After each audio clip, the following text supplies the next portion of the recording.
Bueno, pues como recordarán, la última vez que fui a clase a exponer el tema de residencias que estoy llevando a cabo como proyecto, les expliqué que es una casa residencial, se llama Vargas, el nombre del proyecto, y pues la uso para la materia de construcción de estructuras de concreto. Les expliqué desde el tamaño y dimensiones de la casa, como lo que incluía, su ubicación. También les mostré unos procesos, videos, planos. Se los voy a volver a mostrar así, nada más para recordarlo. este Uno de los procesos era la elaboración de micropilotes, que constaba de perforación, habilitado de acero, armado y colado. Pues la perforación se llevaba a cabo con una máquina especial que funcionaba con aire. Nos da una profundidad de 6-5 metros en una roca que muchos conocemos, que se llama lutita, y tiene un rendimiento de 1 metro por cada 15 minutos de perforación. Y pues el proceso de habilitado de acero se lleva a cabo mediante un mecanismo que inventaron ahí para hacer los helicoidales que se le ponen al armado, que consta de 4 varillas de media y el helicoidal de alambrón.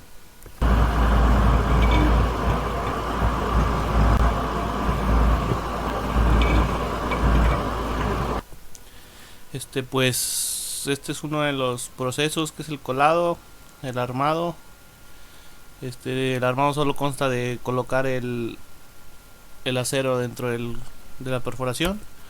El colado pues se hace a mano, y por lo complejo del terreno se baja con cuerdas, con cubetas, hasta llegar al lugar del colado y se le coloca.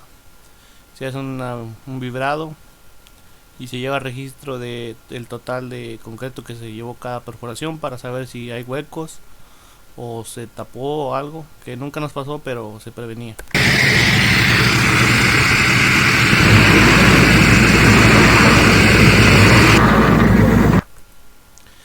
El siguiente proceso es el habilitado, armado y cimbrado de cabezales. Pues igual, algunos procesos ya conocidos, como el cimbrado, que se hace con triple. El armado pues ya viene por especificaciones. El colado pues es igual que el de los micropilotes, se hace a mano, y el concreto se hace en obra. Es un concreto de 250.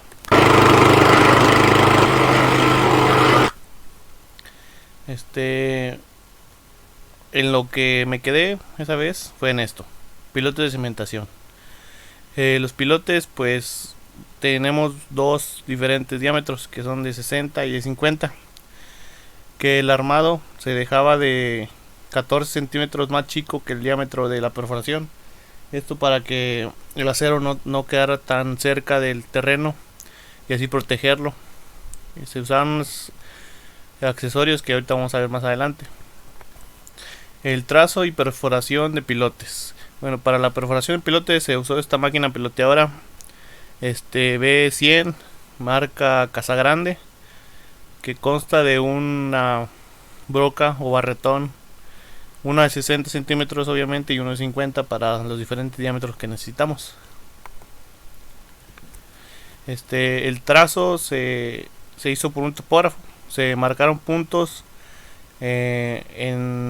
para que yo como supervisor y los trabajadores corriéramos hilos y bajábamos puntos para darle un punto preciso a la piloteadora, y ellos pudieran trabajar.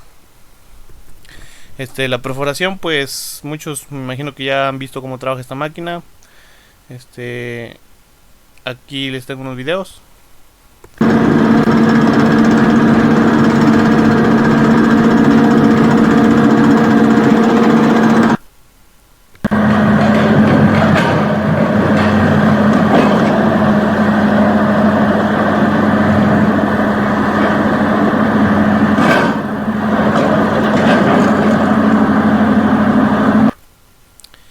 El rendimiento que tenía esta máquina era de 1 metro cada 20 minutos.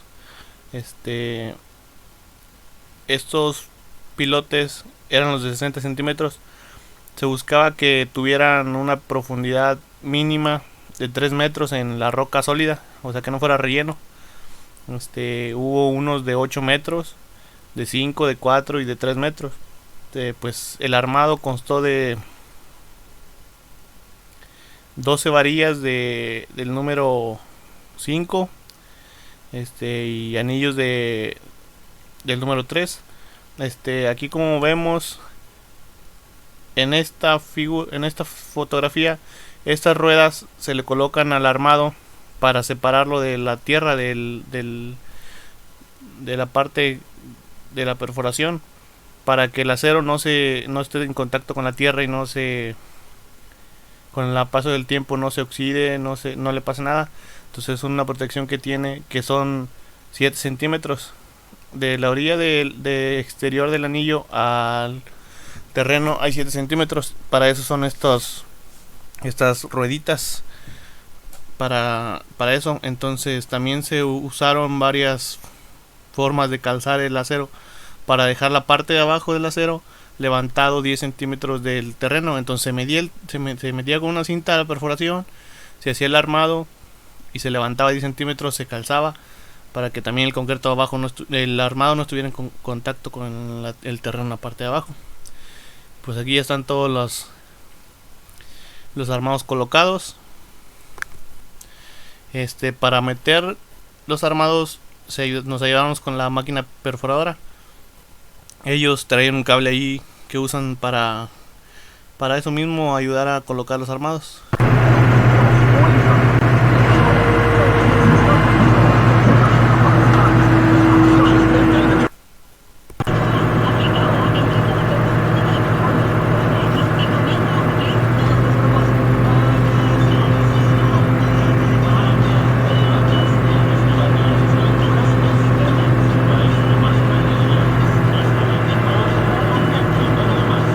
Garrote.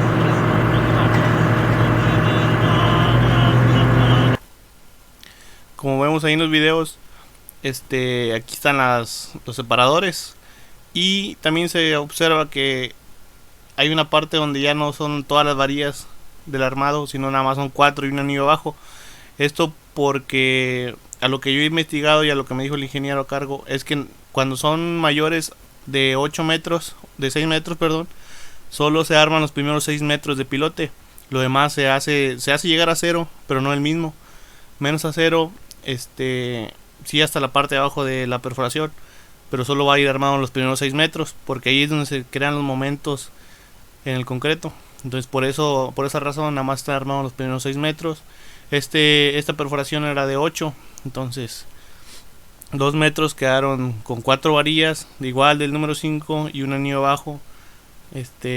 Pero no se arma completamente, nada más los primeros 6 metros, que es donde el pilote recibe los momentos, el trabajo y la carga y todo lo que conlleva ese elemento. El colado se hizo con pluma, o sea, se mandó pedir el concreto, que es de resistencia 200. Ahí hubo unos problemas porque como son 8 metros de profundidad, y si lanzas el concreto de 8 metros de altura, pues obviamente se va a disgregar el material. Entonces tuvimos varios problemas para meter la manguera, para que alcanzara la manguera hasta abajo. Tuvimos que pegar varias mangueras, y después tuvimos que conseguir un vibrador que tuviera el chirrión de unos 5 metros, vibrar las varillas para que se vibrara bien el concreto. Y pues sí, lo más complicado fue hacer llegar la manguera mínimo 2 metros de altura para poder lanzar el concreto, porque si era más iba a disgregar el material. Entonces eso pues no se había contemplado, o se les había olvidado, porque me pidieron que hiciera los anillos de una forma en la que no dejaba entrar bien la manguera, y si se hubiera contemplado eso, pues se hubieran dejado los anillos de otra manera para que entrara libremente. Igual se hizo, pero se batalló un poquito más. Pues aquí está el camión, se estaciona en la parte de arriba, que son como unos 10 metros de altura de la parte donde íbamos a colar hasta arriba. Y con miedo y todo, pero empezamos a colar y le pegamos con 3 mangueras a la pluma para que alcanzara a entrar hasta el fondo de la perforación.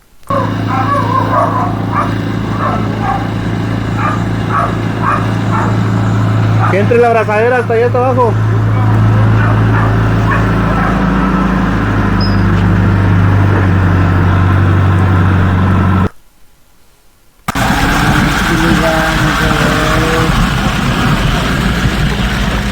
Arriba. Como se ve ahí, se escucha donde el concreto está cayendo cerca del concreto que ya está abajo. Y cuando lo dejaban muy arriba se escuchaba donde las piedras iban hasta abajo, donde se separaban las gravas de toda la mezcla. Entonces era lo que no queríamos que pasara.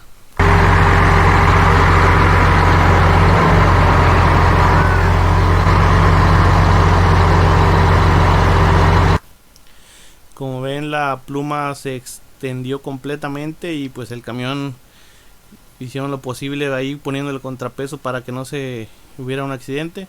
Y pues esta parte de aquí hasta aquí llega la manguera original de la pluma y se le pegaron como 4 mangueras más para llegar hasta abajo.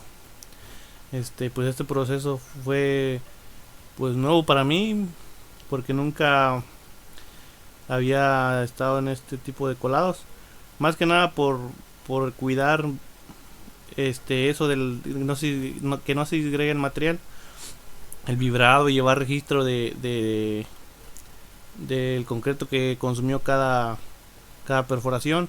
Y también muy importante, como es un clima muy variado ahí en Monterrey, si está haciendo calor tenemos que cuidar que el camión cuando salga de la planta de concreto no tarde más de 2 horas en llegar a la obra, porque pues el concreto ya no se puede colocar.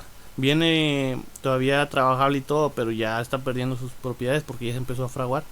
Entonces tenemos que estar checando eso como supervisor y pues que se haga con cuidado todo, más que nada para evitar accidentes.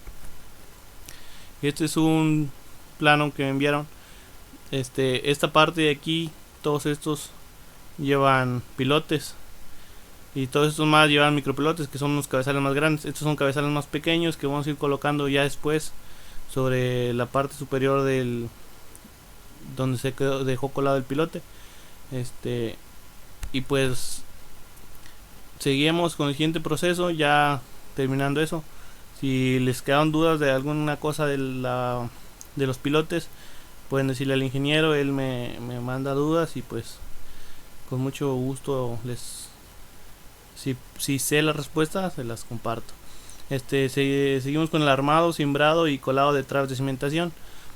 Pues más que nada para empezar a armar las traves tenemos que colocar el fondo de la trave, correr niveles, sacar ejes, centros y todo para empezar a colocar los armados. Aquí está ya uno de los armados. Estos armados eran 2 nada más, que constaban de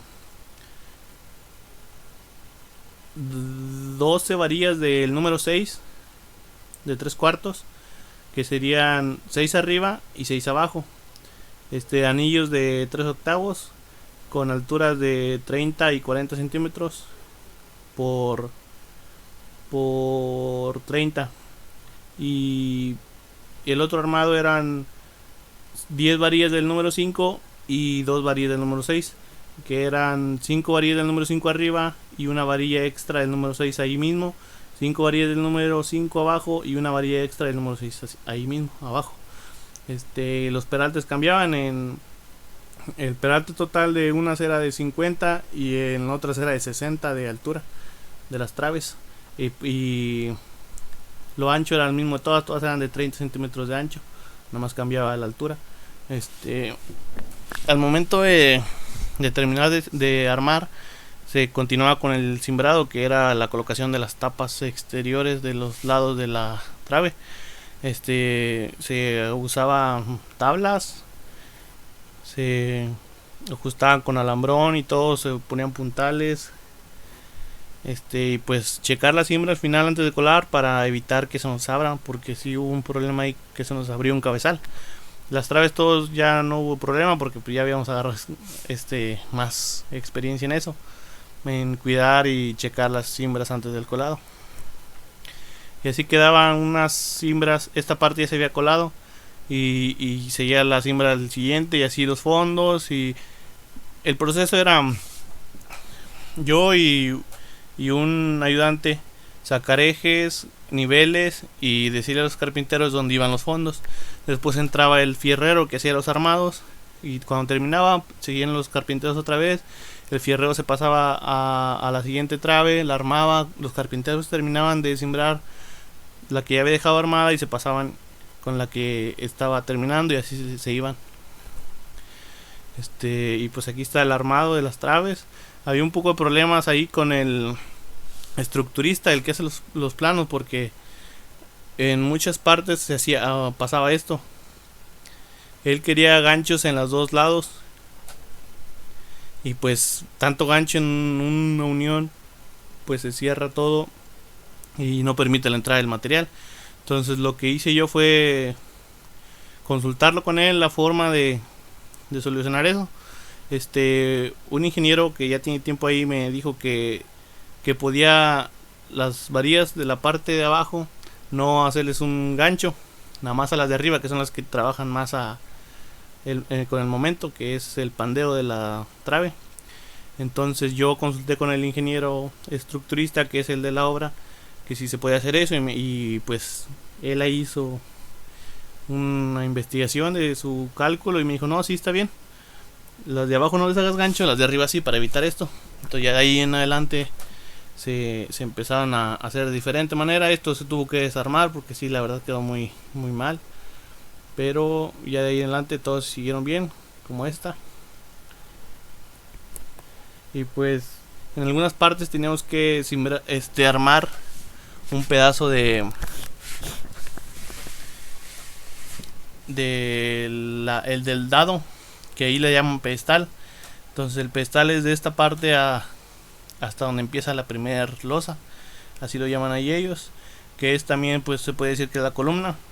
Se armaba un pedazo de columna para poder empezar a armar el otro trave, porque esas solo se unían, no llevaban ni de altura ni nada, solo unían los cabezales y unían las demás traves.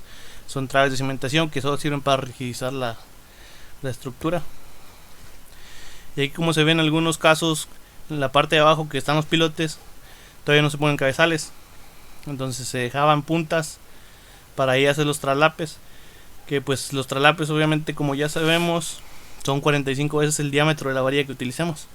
Entonces como que ya se dejan un poquito sobrados para más seguridad, igual sin afectar tanto el consumo de acero, porque pues si dejamos un metro y medio, pues estamos ahí perdiendo mucho acero, y pues también tenemos que cuidar ese aspecto, porque si es mucho, como se trabaja en kilos, una varilla de 3/4 anda como en 3 kilogramos el metro.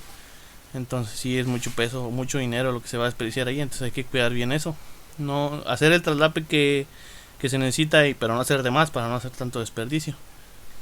Y se cimbraba hasta aquí, se tapaba, se colaba y quedaban las puntas para cuando se levante la estructura de abajo, a que va a ir arriba de los pilotes, llegar ahí y unir la trave. Pues aquí están otras imágenes de los armados. Aquí, como se ve, lo que les decía, son 2, 4, 6 varillas del número 6, y son 6 arriba y 6 abajo. Y aquí están cimbrados. Aquí empezaron, aquí se pasó para acá el fierrero, cimbraron aquí, luego se fueron cimbrando de este lado, hasta aquí ya casi terminaban. Pues aquí se ve ya cómo quedó todo colado. El concreto que se utilizó aquí fue concreto resistencia 200, también con bomba, igual un proceso. Llegaba la bomba, se paraba en la calle, y aquí era más fácil porque no estaba tan complicado la maniobra. Y pues empezamos a colar, igual checar la hora de llegada del concreto, vibrar y que todo se hiciera correcto, checar las cimbras, que no lanzaran tan alto el concreto para evitar que se disgregara, y todo eso que pues se hace en el momento de hacer un colado. Al final, cuando son colados muy grandes, la empresa siempre les coloca curacreto, que esto es un líquido como tipo aditivo, pero se le pone al concreto cuando está endurecido.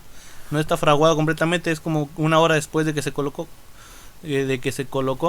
Este líquido hace como que una capa de plástico arriba del concreto, y eso impide que el concreto empiece a perder su humedad. Entonces ahí se hace el trabajo de curado y no pierde agua por más calor que esté haciendo.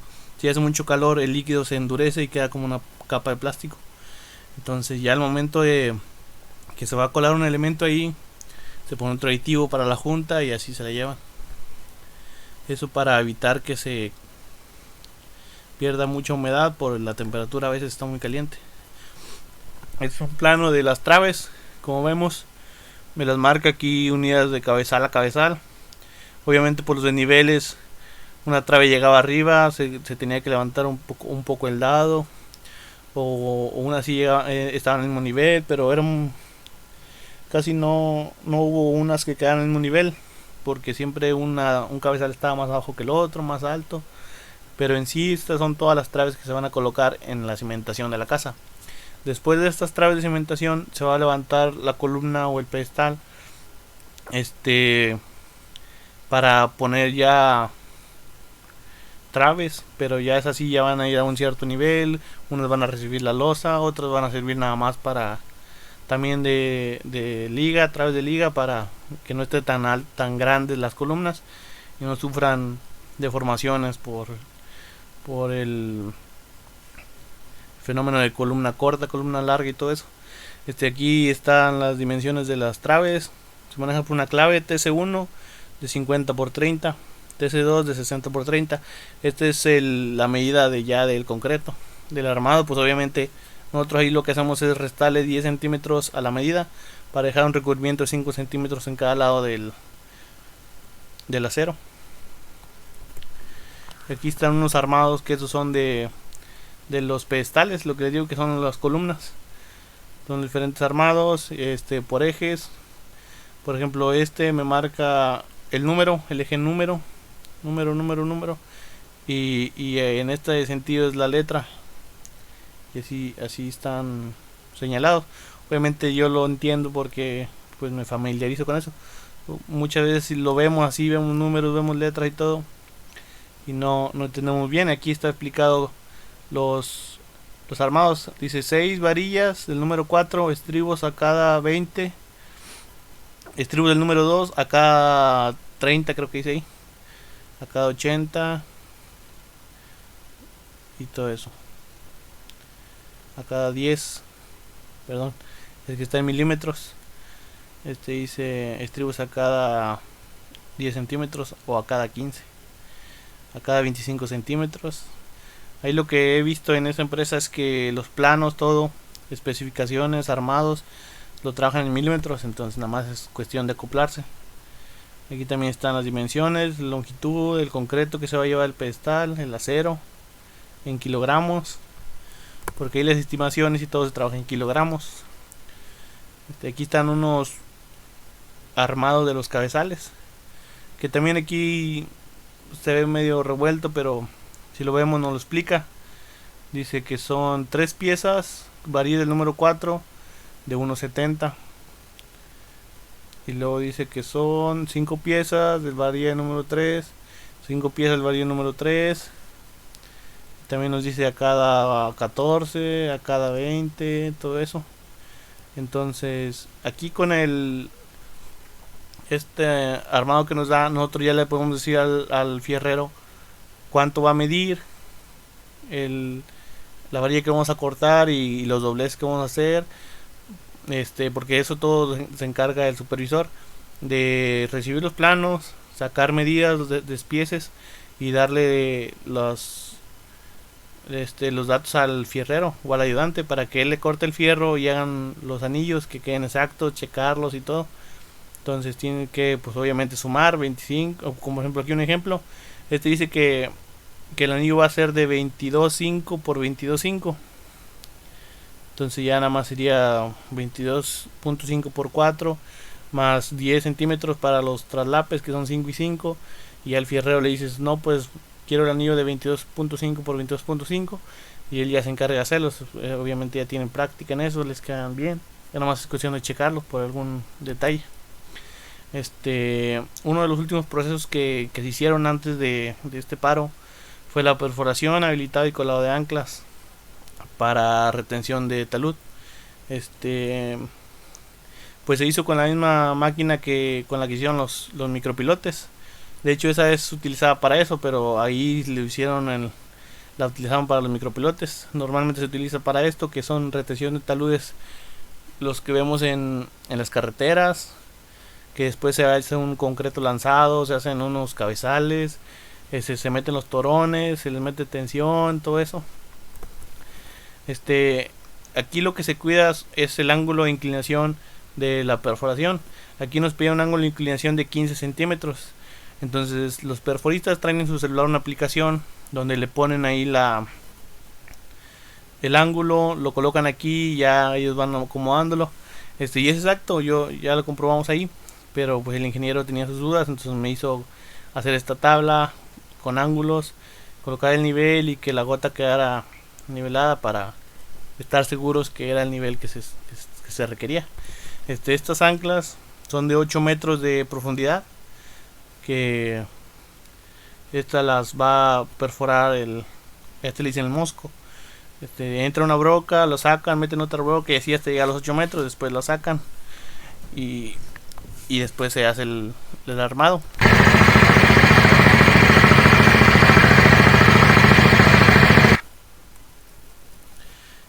Pues sigue en un proceso con el aire de forma neumática, ahí con el golpe giraba un poco y avienta la tierra hacia afuera.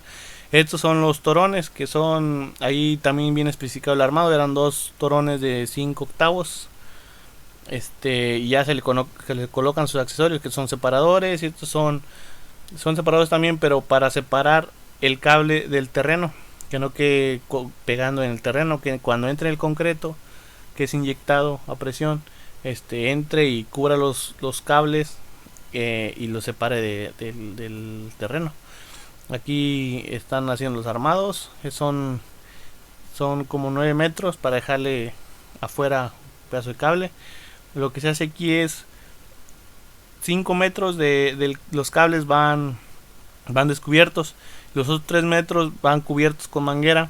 Esto para que al momento de aplicar tensión, ese tramo del cable sea el que se deforme y haga el trabajo de jalar el cable que está en concreto con tierra, jalarlo hacia afuera, y el cabezal que está fuera del terreno, jalarlo hacia adentro y así hacer el trabajo de retención del talud. Entonces sí, lo que trabaja es el tramo que está cubierto con manguera, porque ese no está dentro del concreto y se puede deformar.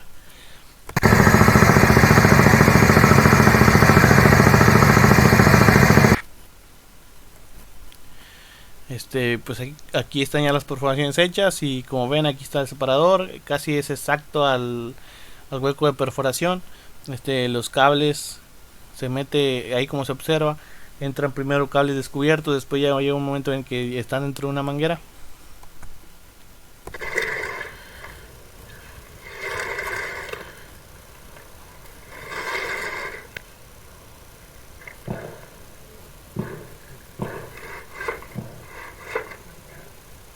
Vamos a poner.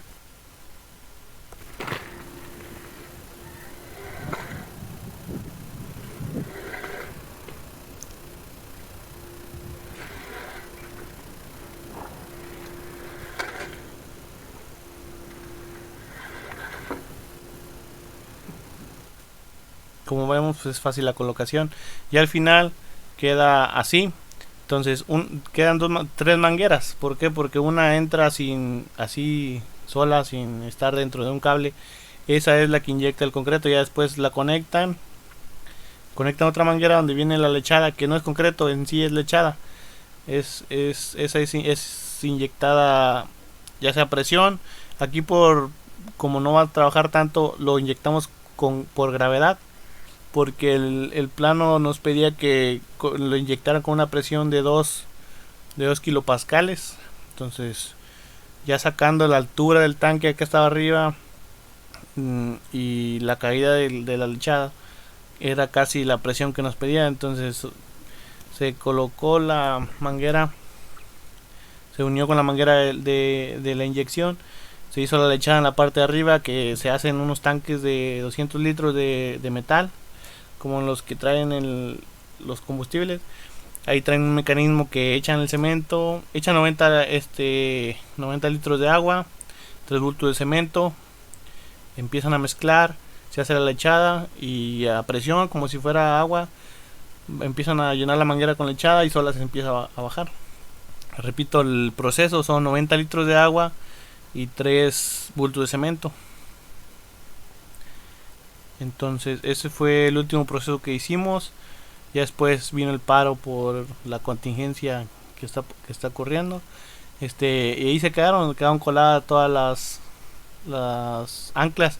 Hubo un detalle en dos de ellas que estaban muy cerca, donde una máquina hizo un corte con un roto martillo. Esas anclas se tenía previsto que se llevaran entre 4 a 5 bultos de cemento.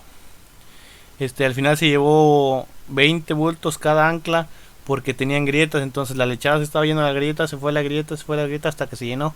Entonces pues nosotros habíamos comprado cemento según para tener para trabajar aquí y hacer otros trabajos. Y pues ahí nos llevamos mucho cemento porque no teníamos previsto de las grietas. Entonces eso siempre lo que le pregunté al operador de la máquina y al que trabaja con las anclas, él me dice que es muy común que pase eso. O sea, que hagan las perforaciones, que tengan listo el colado, pero al momento de empezar a colar aparezca una grieta, entonces les empieza a ir la lechada ahí. Entonces hay muchas veces que cada perforación, aunque sea de 5 metros, 8 metros, se lleva toneladas de cemento ahí por las grietas que aparecen. Entonces ahí los presupuestos pues obviamente tienen que ser cuidadosos. Él me dice que siempre hacen un 300%, o sea, calculan el consumo de cemento y hacen un 300% en la estimación. O sea que lo que se iba a consumir de cemento normalmente lo multiplican por 3 para prevenir ellos que les pase eso, porque pues imagínate que lleven el cemento casi que contadito y les pase algo así, pues ahí se van a quedar parados. Entonces siempre llevan cemento de más para esas cuestiones, porque dice que siempre pasan. Ha habido casos en que se llevan 3, 4 toneladas una perforación de 8 metros, y ahí las otras perforaciones sí se llevaron 4 bultos de cemento cada perforación. Entonces sí es muy rápido. Mientras no aparezcan grietas, todo es muy rápido. Entonces ya después aquí se va a colocar una malla electrosoldada, y después se va a sostener en el terreno, después se le va a lanzar concreto, se va a hacer el cabezal, y al final se le da la tensión a los cables, que esa también es calculada. Esa nos la da el geólogo, es el que diseña los anclajes. Él nos dice cuántos torones le vamos a meter, cuánta distancia, qué inclinación, a cuánta presión va a ser inyectado el concreto y todo eso. Y pues eso fue todo. Muchas gracias. Cualquier duda sobre el proceso de elaboración de los concretos o proceso de perforación de todo, ahí se comunican con el ingeniero y él me lo hace llegar. Muchas gracias y saludos a todos, que estén bien y cuídense.